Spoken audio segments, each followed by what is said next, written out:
Hello, Can Do Guy here, and there's my partner. We're about to fill the tank back up and turn this pump on. Got a brand new hose, a brand new switch. Let's see, there's the switch way back in there. I'm going to turn it on here and see what she does.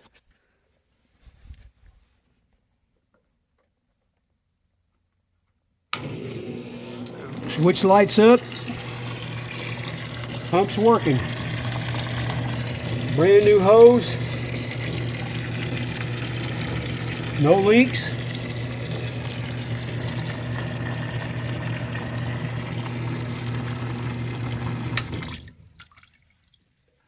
We'll be back.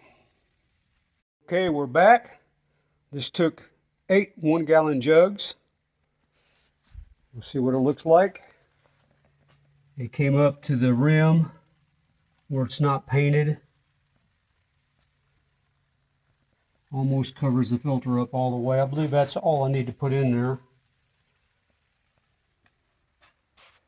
Stand by. Okay, we're back. We have all the parts in there with my brush, my cleaning brush, the shelf, everything. I'll turn on one more time for you.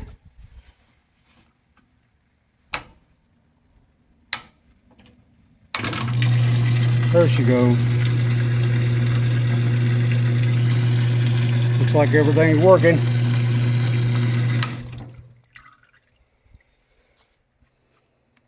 Yeah, this is an old tank. I've had it probably for about 10 years. Decided to put new fluid in it, get it running. Found out I had to put a new switch in it. I had to put a new hose. They both were bad. And now she's good to go. Well, I hope y'all appreciated and watching this. Hope you learned something. Give me a like, subscribe, and as always, thanks for watching.